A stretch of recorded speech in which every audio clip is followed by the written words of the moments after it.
اس پر حد قذف لگائی جائے گی، 80 کوڑے مارے جائیں گے اور اس کو فاسق گردان دیا جائے گا اور کبھی اس کی شہادت قبول نہیں کی جائے گی۔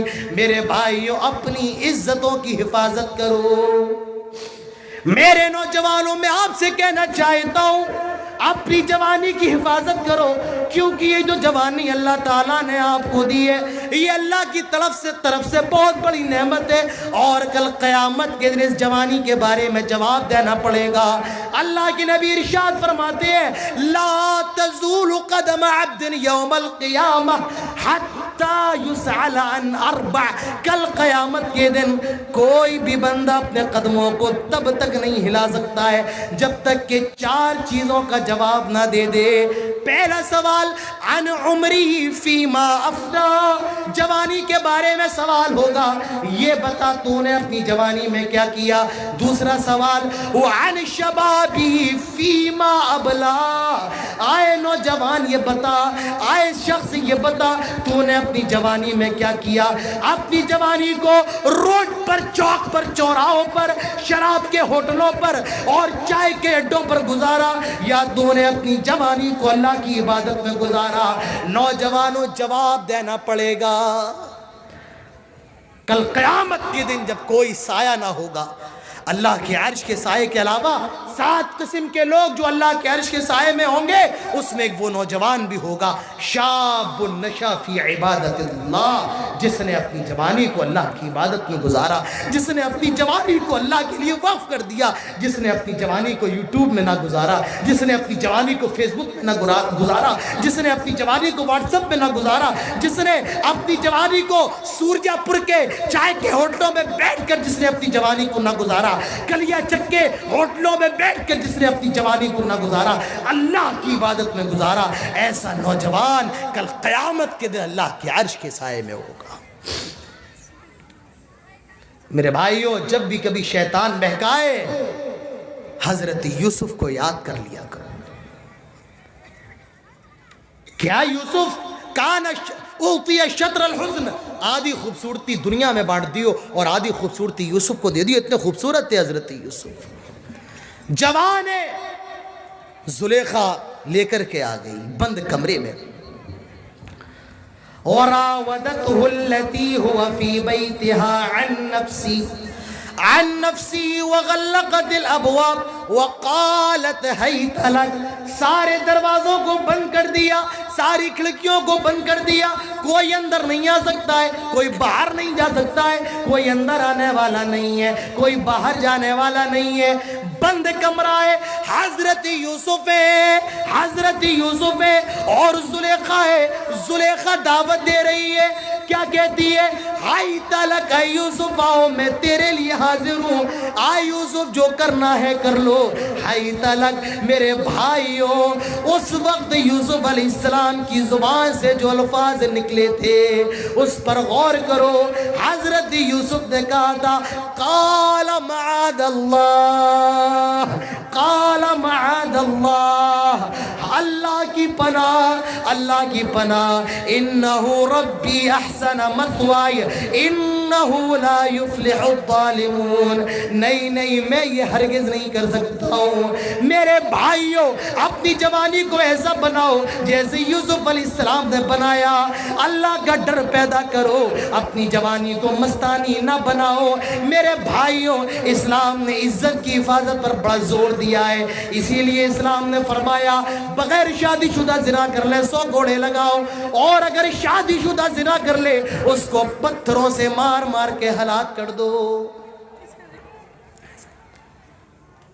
اس دنیا کے اندر ایک بڑا مظلوم طبقہ جسے عورت کہا جاتا ہے، لڑکی کہا جاتا ہے، استری کہا جاتا ہے، خاتون کہا جاتا ہے، جو اولین زمانے سے دنیا کی نظروں میں سب سے زیادہ ذلیل تھی۔ یہودی بھی اسے ذلیل کہتے تھے، عیسائی بھی ذلیل کہتے تھے، اور ہمارے ہندو بھائیوں کے اندر تو یہ رسم تھی، جب کسی کا پتی مر جاتا تھا، جب کسی کا شوہر مر جاتا تھا، جب اس کو چتا دی جاتی تھی تو اس کے ساتھ اس کی بیوی کو بھی جلا دیا جاتا تھا۔ یہ کرورتا تھی، میرے بھائیوں یہ تشدد تھا کہ شوہر کی لاش کے ساتھ اس کی بیوی کو بھی جلایا جاتا تھا۔ دنیا کے اندر عورت کو بڑا ذلیل سمجھا جاتا تھا۔ جب لڑکی پیدا ہوتی تھی میرے بھائیوں میری ماں بہنوں اس کو زندہ زمین کے اندر درگور کر دیا جاتا تھا۔ لیکن جب اسلام آیا فرمایا آئے لوگوں اگر یہ عورت تمہاری بیوی ہے تو فرمایا گیا الدنیا کلھا متاع وخیر متاع الدنیا المرأة الصالحہ، سب سے بہترین چیز دنیا کے اندر نیک بیوی ہے، نیک عورت ہے۔ اگر یہ لڑکی تیری بہن ہے میری ماں بہنوں میں آپ کو شریک کرنا چاہتا ہوں، ذرا غور کرو، اندازہ لگاؤ اسلام کے اندر آپ کا مقام کیا ہے، اسلام کے اندر آپ کا مرتبہ کیا ہے۔ اگر کوئی بیوی ہے اس کے بارے میں فرمایا جا رہا ہے، اسلام کہتا ہے دنیا کلھا متاع، پوری دنیا فائدہ اٹھانے کے لیے، اور دنیا کی سب سے اچھی چیز نیک بیوی ہے، نیک خاتون ہے۔ اگر یہ لڑکی بہن ہے تو فرمایا جا رہا ہے جو اپنی 3 بہنوں کی اچھی تربیت کر لے اللہ اس کو جنت میں داخل کرے گا۔ اور اگر یہ لڑکی آپ کی بیٹی ہے اللہ کے نبی فرماتے ہیں جو اپنی 2 بیٹیوں کی پرورش کرے ایسا باپ اور اللہ کے نبی قیامت کے دن اتنے زیادہ قریب ہوں گے۔ نبی اکرم نے اپنی دونوں انگلیوں کو ملا کر کے فرمایا جتنی قریب میری دونوں انگلیاں ہیں۔ اور اگر یہ ماں ہے میرے بھائیوں تو اسلام کہتا ہے یہ تیری ماں ہے تو اس کے قدموں کے نیچے جنت ہے۔ اپنی ماں کی خدمت کر کے اپنے آپ کو جنتی بنا لو۔ ایک صحابی اللہ کے نبی کے پاس آئے اور کہتے ہیں آئے اللہ کے نبی میں جہاد پر جانا چاہتا ہوں، آئے اللہ کے نبی مجھے جہاد پہ جانے کی اجازت دے دیجئے۔ اللہ کے نبی فرماتے ہیں کیا تیری ماں زندہ ہے؟ وہ کہتا ہے ہاں۔ اللہ کے نبی فرماتے ہیں حدیث کے الفاظ دیکھ لو میرے بھائیوں، حدیث دیکھو۔ اللہ کے نبی فرماتے ہیں فَالْزَمْهَا فَإِنَّ الْجَنَّةَ عِنْدَ رِجْلَيْهَا۔ آئے صحابی اپنی ماں کے پاس چلا جا اور اپنی ماں کو پکڑ لے، اپنی ماں سے چمٹ جا۔ فَإِنَّ الْجَنَّةَ عِنْدَ رِجْلَيْهَا، تیری ماں کے قدموں کے پاس جنت ہے۔ جنت کہاں ہے؟ ماں کے قدموں کے پاس۔ میرے بھائیوں اپنی ماں کی خدمت کر کے اپنے آپ کو جنتی بنا، یہ ماں کا مقام ہے۔ میری ماں و بہنوں غور کرو یہ آپ کا مقام ہے۔ ایک صحابی اللہ کے نبی کے پاس آئے اور عرض کیا کہ اللہ کے نبی یہ بتائیں من احق الناس بحسن صحابتی، میرے حسن سلوک کا سب سے زیادہ مستحق کون ہے؟ اللہ کے نبی فرماتے ہیں ام کا، تیری ماں۔ وہ کہتا ہے ثم من، پھر کون؟ اللہ کے نبی دوسری مرتبہ فرماتے ہیں ام کا، تیری ماں۔ وہ تیسری مرتبہ کہتا ہے ثم من، پھر کون؟ اللہ کے نبی فرماتے ہیں ام کا، تیری ماں۔ اللہ کے نبی نے 3 مرتبہ فرمایا تیری ماں، تیری ماں، تیری ماں، اور چوتھی بار فرمایا ابو کا، تیرا باپ۔ میرے بھائیوں ماں کا جو مقام ہے، ماں کا جو مرتبہ ہے، جتنے باپ یہاں پر بیٹھے ہیں وہ بھی سن لے، ماں کا مرتبہ باپ سے 3 گنا زیادہ بڑا ہے۔ جی ہاں، عزت اور احترام میں ماں باپ دونوں برابر ہیں، لیکن ماں کا درجہ والد سے 3 گنا زیادہ بڑا ہے۔ اور کیوں ہے؟ 3 ایسی تکلیفیں ہوتی ہیں جو صرف ماں برداشت کرتی ہے، باپ برداشت نہیں کرتا ہے۔ 3 تکلیفیں ایسی ہوتی ہیں جو صرف ماں برداشت کرتا ہے، ماں برداشت کرتی ہے۔ بنگال میں رہ کے ہماری بھی اردو خراب ہو رہی ہے۔ جو صرف ماں برداشت کرتی ہے، باپ برداشت نہیں کرتا ہے۔ سننا چاہیں گے وہ 3 تکلیفیں کیا ہیں؟ قرآن اٹھائیے۔ اللہ تعالیٰ فرماتا ہے وَوَصَّيْنَا الْإِنسَانَ بِوَالِدَيْهِ إِحْسَانًا حَمَلَتْهُ أُمُّهُ كُرْهًا وَوَضَعَتْهُ كُرْهًا وَحَمْلُهُ وَفِصَالُهُ 30 شهرًا۔ اللہ تعالیٰ وصیت کر رہا ہے کہ آئے انسانوں، تمہیں وصیت کرتے ہیں اپنے ماں باپ کے ساتھ حسن سلوک کرنا، حسن سلوک کرنا۔ فرمایا جا رہا ہے حملتہ امہ کرہا، سب سے پہلی تکلیف جو ماں برداشت کرتی ہے، جو باپ برداشت نہیں کرتا ہے، 9 مہینے اپنے پیٹ میں رکھتی ہے۔ 9 مہینے ماں تیرے وزن کو اٹھاتی ہے اور اس تکلیف کو برداشت کرتی ہے۔ وہ بیچاری اس وزن کو اٹھا کر، تیرے حمل کو اٹھا کر، تیرے وزن کو اٹھا کر برتن بھی صاف کر رہی ہے، اپنے کپڑے بھی دھو رہی ہے، گھر کا کام بھی کر رہی ہے، وہ کھانا بھی بنا رہی ہے، اور تیرے وزن کو اٹھا کر جہاں جا رہی ہے تیرے وزن کو لے کر کے جا رہی ہے۔ میں آپ سے کہوں، آپ اپنے ہاتھوں کو 15 منٹ تک اوپر کرے رہیں، آپ نہیں کر پائیں گے، آپ کے ہاتھوں میں درد ہونے لگے گا، آپ 15-20 منٹ سے زیادہ ایک حالت میں نہیں بیٹھ سکتے ہیں۔ میرے بھائیوں، ذرا اس ماں کو دیکھیے جو 9 مہینے ایک ہی حالت میں وزن کو اٹھاتی ہے، اس کا اور اس کے پیٹ میں اس کے بچے کا چہرہ بھی بن رہا ہے، اس کے ہاتھ بھی بن رہے ہیں، اس کے پیر بھی بن رہے ہیں، اس کی ہڈیاں بھی بن رہی ہیں، اور ہڈیوں کے اوپر گوشت بھی چڑھایا جا رہا ہے، سارا عمل اس کی ماں کے پیٹ میں ہو رہا ہے، اور یہ ماں بیچاری اس کے وزن کو اٹھائے ہوئے ہے، اس تکلیف کو برداشت کر رہی ہے۔ یہ پہلی ایسی تکلیف ہے جو ماں برداشت کرتی ہے، میرے بھائیوں باپ برداشت نہیں کرتا ہے۔ دوسری تکلیف وَوَضَعَتْهُ كُرْهًا، بڑی تکلیف کے ساتھ تیری ماں نے تجھے جنم بھی دیا، بڑی تکلیف کے ساتھ تیری ماں نے تجھے پیدا کیا۔ میرے بھائیوں، پیدا تم ماں کرتی ہے، باپ کہاں پیدا کرتا ہے؟ وہ تو باہر مٹھائی کا ڈبہ لے کر کے کھڑا رہتا ہے، آج میرے گھر میں لڑکا پیدا ہونے والا ہے، آج میرے گھر میں لڑکی پیدا ہونے والی ہے، آج میں باپ بننے والا ہوں۔ ذرا اس عورت سے سوال کرو، ذرا اس ماں سے پوچھو جو موت اور زندگی سے لڑ رہی ہے، جو موت کا مقابلہ کر رہی ہے، جو ہاسپٹل کے اندر ICU میں بھرتی ہے، جو موت کو چنوتی دے رہی ہے۔ باپ تو باہر لڈو بانٹ رہا ہے، لیکن وہ بیچاری ماں اپنے بیٹے کو جنم دیتے دیتے موت سے گزر رہی ہے۔ اور ہماری نظروں نے کتنی ماں کو دیکھا ہے جو بچے کو جنم دیتے دیتے اپنی زندگی سے ہار جاتی ہیں اور اپنی زندگی سے ہاتھ دھو بیٹھتی ہیں۔ میرے بھائیوں، یہ ایسی تکلیف ہے جو ماں برداشت کرتی ہے، اور یہ دنیا کی سب سے بڑی تکلیف ہے، یہ دنیا کی سب سے خطرناک تکلیف ہے کہ صرف ماں برداشت کرتی ہے۔ اور یہ تکلیف اتنی خطرناک ہے کہ قرآن نے بھی اس تکلیف کو بیان کیا ہے۔ حضرت مریم سے جب عیسیٰ علیہ السلام پیدا ہو رہے تھے، حضرت مریم کو جو تکلیف ہو رہی تھی، قرآن اس کو ریکارڈ کرتا ہے اور اس کو کوٹ کر رہا ہے۔ حضرت مریم کہہ رہی تھی، یا لیتنی مت قبل ھذا وکنت نسیا منسیا، کاش آج سے پہلے میں مر کیوں نہ گئی، کاش آج سے پہلے میں ہلاک و برباد کیوں نہ ہو گئی۔ ایک آدمی اپنی ماں کو اپنے کندھے پر بٹھا کر خانہ کعبہ کا طواف کروا رہا تھا، طواف کروا کے جب وہ فارغ ہوا کہنے لگا، آج میں نے اپنی ماں کا سارا حق ادا کر دیا۔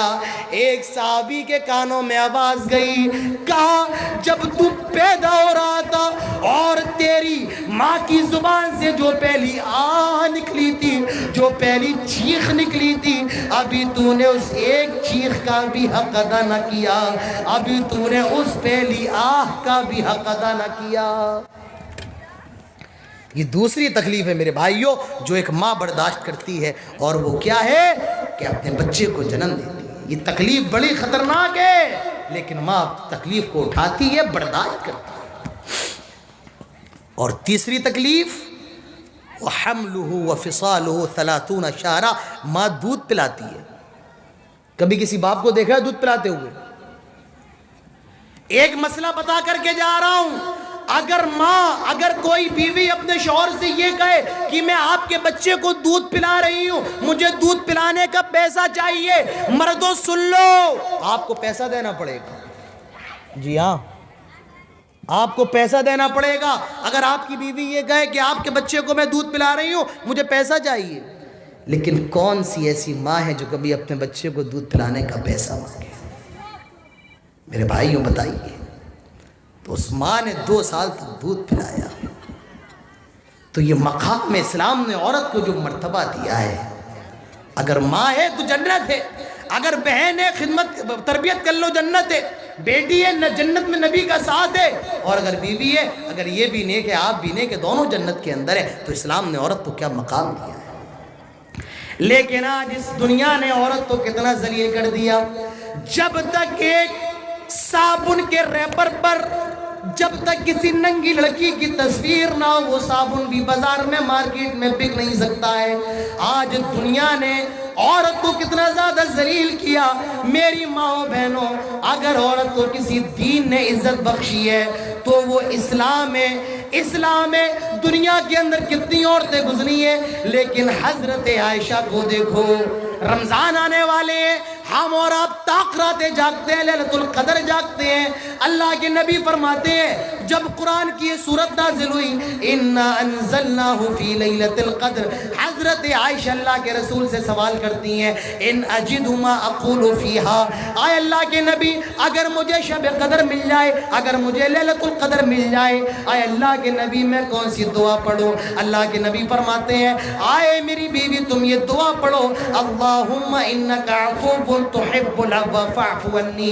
میرے بھائیوں، حضرت امام بخاری کی ماں بڑی نیک تھی، حضرت ابو حنیفہ کی ماں بڑی نیک تھی۔ تو ایک خاتون اگر نیک ہو جائے تو اس کی اولاد بھی نیک ہوتی ہے، عورت اگر نیک ہو تو اولاد نیک ہوتی ہے۔ عربی کے اندر کہا جاتا ہے المرأۃ نصف الامہ، عورت سماج کا آدھا حصہ ہوتی ہے۔ اگر ایک عورت خراب ہوتی ہے تو آدھا سماج خراب ہوتا ہے، اور کسی نے اس حد تک کہا ہے کہ جو بچا ہوا آدھا سماج ہے اس کو بھی جنم دینے والی عورت ہوتی ہے۔ اگر ایک مرد خراب ہوتا ہے تو ایک مرد خراب ہوتا ہے، اور اگر ایک عورت خراب ہوتی ہے تو پورا سماج اور پورا معاشرہ خراب ہوتا ہے۔ اسی لیے اسلاف لڑکوں سے زیادہ اپنی لڑکیوں پر نگاہ رکھتے تھے۔ میرے بھائیوں، اپنی لڑکیوں پر نگاہ رکھو، آپ کی لڑکیاں آپ کی عزت ہے، آپ کی شان ہے، آپ کی شوکت ہے، نگاہ رکھو یہ کہاں جا رہی ہیں، کہاں سے آ رہی ہیں۔ آپ کہیں گے مولانا صاحب ہماری لڑکی بڑی نیک ہے، ہمیں اپنی لڑکی کے اوپر بڑا بھروسہ ہے۔ آپ کی لڑکی کتنی ہی نیک کیوں نہ ہو، لیکن وہ حضرت مریم سے زیادہ نیک تو نہیں ہو سکتی ہے نا۔ حضرت زکریا سوال کر رہے ہیں، اے مریم کھجور کا موسم نہیں، کھجور کہاں سے آ گئے؟ انگور کا موسم نہیں، انگور کہاں سے آ گئے؟ یہ واقعہ ہمیں بتا رہا ہے، حضرت زکریا کا پوچھنا بتا رہا ہے کہ اپنی لڑکیوں سے سوال کرو کہ تم کہاں سے آ رہی ہو، کہاں گئی تھی، تمہارے دوست کون ہیں، یہ فون میں نمبر کس کا ہے، یہ پین کہاں سے آیا، یہ ڈائری کہاں سے آئی۔ آپ سوال کریں، اپنے لڑکوں سے بھی سوال کریں، اپنی لڑکیوں سے بھی سوال کریں۔ میرے بھائیوں، عورت کا بگاڑ یہ سب سے بڑا بگاڑ ہے۔ آج حالات کیا ہے؟ آج غیر مسلموں کے ساتھ مسلمان لڑکیاں بھاگ رہی ہیں، کیوں؟ موبائل، فیس بک، چیٹ، بات، پھر فرار ہو گئی۔ میں نے پڑھا تھا، کسی نے میرے واٹس ایپ پہ بھیجا تھا کہ جس گھر میں جوان لڑکی کے پاس موبائل ہو اس گھر کی دیواریں اونچی کرنے کا کوئی فائدہ نہیں ہے۔ میرے بھائیوں، نگاہ رکھو اپنے گھر پہ، نگاہ رکھیے۔ تو اسلام نے عورت کی حفاظت پر بڑا زور دیا ہے، اسلام نے عورت کی عزت پر بڑا زور دیا ہے۔ میرے بھائیوں، یہ تحفظ انسانیت کا دوسری شق میں نے آپ کے سامنے بیان کی۔ اسلام نے انسانیت پر بڑا زور دیا ہے۔ اللہ تعالیٰ فرماتا ہے، قرآن اٹھائیے، قرآن کھولیے، من قتل نفسا بغیر نفس او فساد فی الارض فکأنما قتل الناس جميعا۔ میرے بھائیوں، آج اسلام پر کتنے اعتراضات ہوتے ہیں، آج لوگ اسلام کو کتنا برا بھلا کہتے ہیں، آج لوگ اسلام پر دہشت گردی کا الزام لگاتے ہیں۔ میرے بھائیوں، قرآن کی اس آیت کو یاد کر لو، کبھی کسی سے بحث ہو جائے، کبھی کوئی اسلام کو برا بھلا کہے، کبھی ٹرین میں جا رہے ہو، فلائٹ میں سفر کر رہے ہو, کبھی کسی سے بحث ہو جائے, یہ آیت پڑھ دینا. رب کعبہ کی قسم کھا کر کے کہتا ہوں میرے بھائیوں, ساری بحث ختم ہو جائے گی, ساری ڈیبیٹ ختم ہو جائے گی. سامنے والا یہ آیت سن کر کے خاموش ہو جائے گا. اللہ تعالیٰ فرماتا ہے من قتل نفسا بغیر نفس, جو کسی ایک منشے کا قتل کرتا ہے, ایک انسان کا قتل کرتا ہے بلا وجہ ناحق, اگر کسی کا قتل کرتا ہے, یہاں مسلمان کی قید نہیں ہے, یہاں ہندوؤں کی قید نہیں ہے, یہاں کسی بھی دھرم کی قید نہیں ہے. انسانیت کے بارے میں کوئی ایک منشے کا قتل کرتا ہے, جوانوں, عورتوں, مردوں, کسی بھی مذہب کا ماننے والا ہو, بغیر وجہ اگر کوئی ایک منشے کا قتل کرتا ہے, ایک انسان کی ہتیا کرتا ہے, قرآن کہتا ہے قتل الناس جمیعا, وہ پوری انسانیت کا قاتل ہے, وہ پوری انسانیت کا ہتھیارہ ہے, وہ پوری مانوتا کا قاتل ہے, وہ پوری ہیومینٹی کا قاتل ہے. میرے بھائیوں, اسلام نے ایک نفس کے قتل کو پوری انسانیت کا قتل قرار دیا ہے. اندازہ لگاؤ اسلام کے اندر انسانیت کی کتنی حفاظت پر زور دیا گیا ہے. کہا جاتا ہے انگلش کے اندر everything is fair in love and war, کہ عشق کے اندر اور جنگ کے اندر سب کچھ جائز ہے. روس یوکرین پر بم برسا رہا ہے, یوکرین روس پر بمباری کر رہا ہے, بچے بھی مر رہے ہیں, بوڑھے بھی مر رہے ہیں, عورتیں بھی مر رہی ہیں. کیوں؟ جنگ کے اندر تو سب کچھ جائز ہے. اسلام کہتا ہے نہیں نہیں, جنگ کے اندر سب کچھ جائز نہیں ہے. جنگ ہو رہی ہے, آئے مسلمانوں بچوں کو قتل نہ کرو. جنگ ہو رہی ہے, آئے مسلمانوں عورتوں کو قتل نہ کرو. جنگ ہو رہی ہے, بوڑھوں کو قتل نہ کرو. لا تقتلوا ولیدا, بچے کو قتل نہ کرو. لا تقتلوا امرا, کسی عورت کو قتل نہ کرو. ولا تقتلوا شیخا فانیا, اور کسی بزرگ کو قتل نہ کرو. اسلام تو وہ مذہب ہے, وہ دین ہے جو انسانیت کا ایسا سبق دیتا ہے, جو انسانیت کا ایسا پاٹ پڑھاتا ہے کہ اسلام کہتا ہے جنگ کے اندر بھی بچوں پر, بوڑھوں پر, عورتوں پر ہاتھ نہ اٹھاؤ. اللہ کے نبی ارشاد فرماتے ہیں ان اللہ کتب الاحسان علی کل شیء فاذا قتلتم فاحسنوا القتل. اللہ نے ہر چیز کے اوپر احسان کو لکھ دیا ہے.